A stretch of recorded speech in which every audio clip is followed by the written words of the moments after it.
안녕하세요. 박미TV의 박미입니다. 신문을 최근에 보니까 이마트, 우리가 잘 가는 마트입니다. 저도 가끔, 그리고 제주도에서는 거의 매일은 너무했군요. 며칠씩. 왜냐면 과일을 사러 다니기 때문에.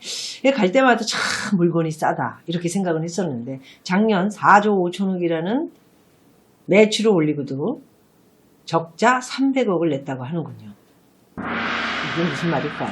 그만큼 고용 문제라든가, 이 정권이 들어오면서 이 고용 문제도 이렇게 돈을 많이 줘야 되고, 또 특히나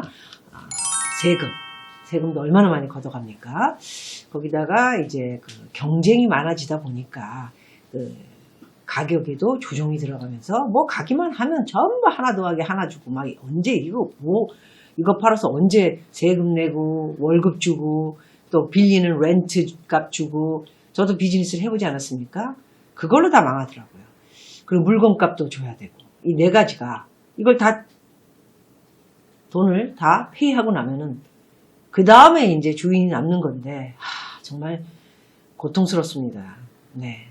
저도 홀세일을 하다 보니까, 홀세일 물건을 많이 파는 그런 비즈니스를 하다 보니까 물건은 많이 빠지는데 수익은 별로 없더라고요. 그래서 굉장히 나중에 이제 처음에 시작할 때는 벌어들이는 것만 생각을 했지만 1년 계산을 통계를 냈을 적에는 엉망진창이구나, 수익이 별로 없구나, 이런 거를 깨달으면서 점점 저는 이제 비즈니스는 이 정도 하는 것이 10년 정도 제가 했거든요. 하는 것이 정상인 것 같다, 이렇게 생각을 했었던 적이 있습니다. 어쨌든 이마트, 우리가 굉장히 즐겨 가고 또 좋아하는 마트이기도 하고, 인프라 오프라를 비롯해 그 인터넷으로도 이렇게 물건을 사고 팔고 하는데, 이렇게 큰 회사도 이렇게 적자를 낸다고 하니까 앞으로 참 큰일이 많이 벌어지지 않을까 하는 생각이 듭니다. 그 안에서 일하는 사람들을 보면은 수백 명이더라고요. 예. 뭐 직원들 음식을 챙겨주는 직원, 또 파트가 따로 있고, 물건 파트, 물건 또 이제 계산하는 파트, 물건 갖다가 진열하는 파트, 회계적인 문제, 해가지고 엄청 수백 명이 일을 하는데, 마트 하나가 없어진다고 생각을 해보십시오. 그 수백 명이 일자리 잃게 되는 것이죠. 이것도 굉장히 큰 회사이기도 한데, 큰 회사가 이 정도로 적자를 봐야 할 정도면 얼마나 비즈니스가 힘든가에 대해서 여러분들 한번 생각을 해보셔야 할 것 같고요. 그 다음에 인터넷 비즈니스를 굉장히 잘 되기는 쿠팡이라든가, 그죠? 그 외에도 굉장히 많지 않습니까? 송정의가 일본의 송정의가 뒤에서 후원해주고 있는 쿠팡 같은 경우는 굉장히 잘 나간다. 근데 그것도 이렇게 다 통계를 뒤져보면은 그렇지 않을 수도 있습니다. 하다못해 인건비하고 세금이 좀 덜 나가니까 그런 인터넷 회사는 물건값에서 또 후려쳐가지고 우리한테 물건을 팔다 보니까 적자가 좀 덜 하지 않을까 생각할 수는 있겠지만, 제가 볼 때는 별로 큰 돈을 벌지 못하는 일이지 않나, 그런 생각이 듭니다. 그러면 이런 회사들은 뭘로 돈을 벌까요? 다른 이 거미 같은 줄들이 있습니다. 건설을 한다든가, 아니면 무슨 자동차를 판다든가, 아니면 또 다른 비즈니스를 해서 가구를 만든다든가, 이런 회사를 만들어서 은행에서 또 대출을 잔뜩 받아가지고 그 회사를 운행하는 것처럼 하면서 또 회사에 그 힘을 키우고 이렇게 불려나가는 그런 경우가 옛날에도 많고 지금도 여전한 것 같습니다.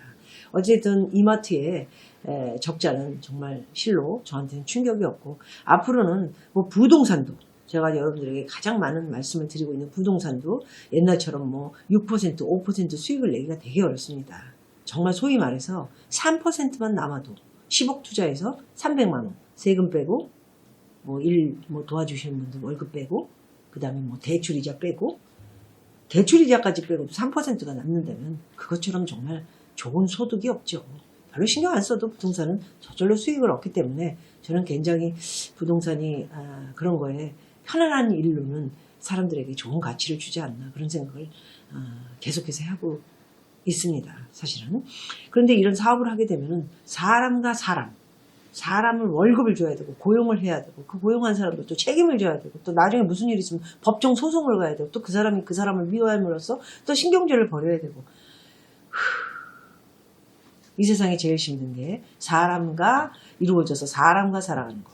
저는 사람에 대한 거는 이렇게 생각해요. 그냥 일을 하지 않고 밥이나 먹으면서, 저는 10번이면 10번 밥 다 삽니다. 이렇게 밥도 사고 커피도 사고 다 삽니다.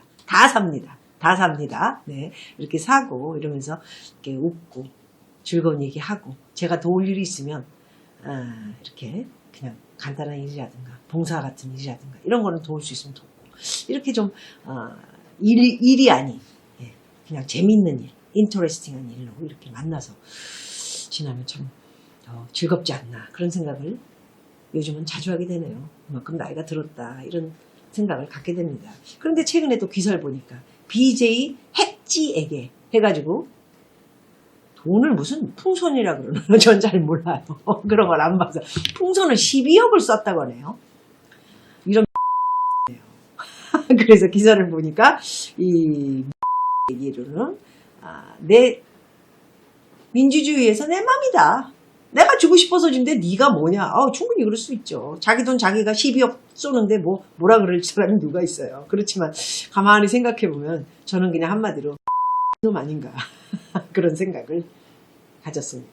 예, 이런 사람도 있고 참 저런 사람도 있다라는 것은 민주주의, 자유민주주의에 자기만이 가질 수 있는 자유, 마음대로 할 수 있는 그런 것들이 자기 스트레스를 해소해 줄 수 있고 또 즐거워할 수 있고 이런 것들이 나쁘진 않다고 봅니다. 어쨌든 저는 이렇게 아까 말씀드린 대로 참 그렇다 이런 생각을 가지면서 여러분들도 참 상쾌하다는 것보다는 참 뭐지 이거 좀 섭섭하다 이런 생각이 들기도 하지 않았나 하는 생각을 갖게 됩니다.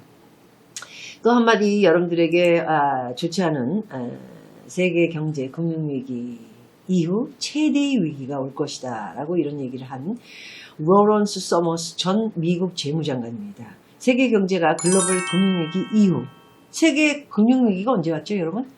2007년 서브프라임 모르게지 리먼 브라더스 사태가 일어나면서 오지 않았습니까?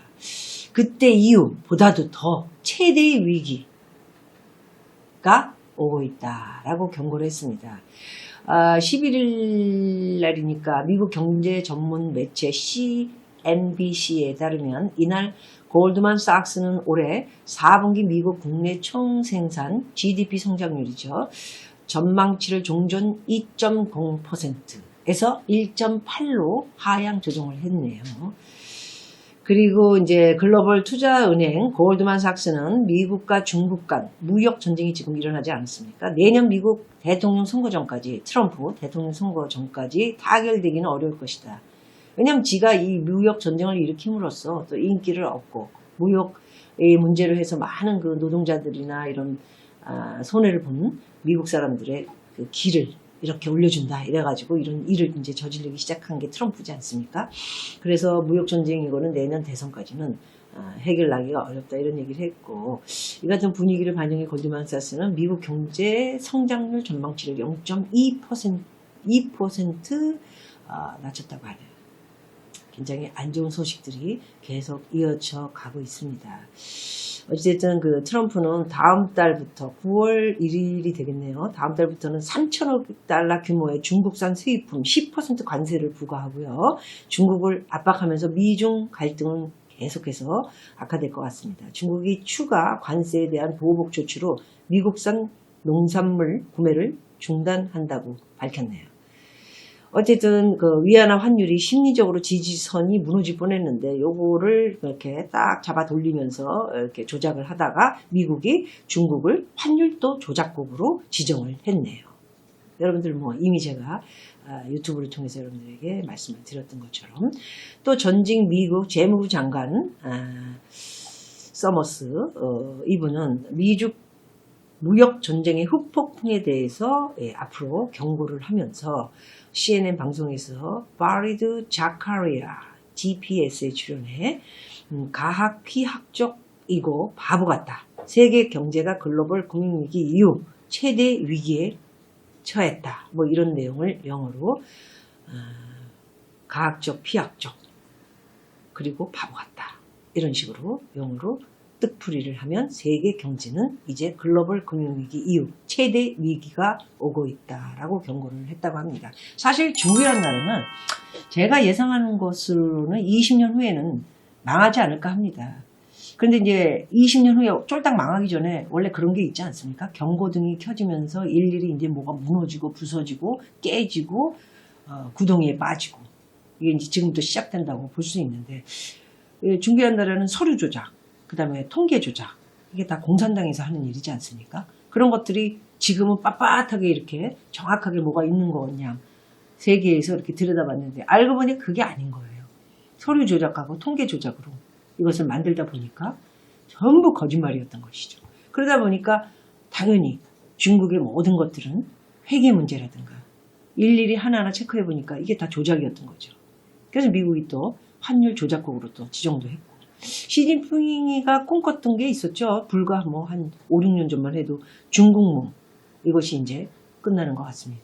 어쨌든 거기 사이에 끼어 있는 저희 한국, 네, 저신을 잘 해야 될 것 같고요. 미국, 러시아, 일본, 항상 우리는 옛날 사극을 봐도 요 사이에 껴가지고 이러지도 못하고 저러지도 못하고 이러고 있는데, 최근에 하여튼 우리 보수, 우리나라의 보수는 문재인 대통령이지 않습니까? 네, 그분이 좀 한 발 물러났더군요. 예, 지지 않겠다, 끝까지 가겠다, 죽창 들고 때려라, 뭐 금 모으기 하자, 잘못되면 이렇게 얘기들을 쭉 하고 뭐 난리를 치더니 이게 웬일이죠?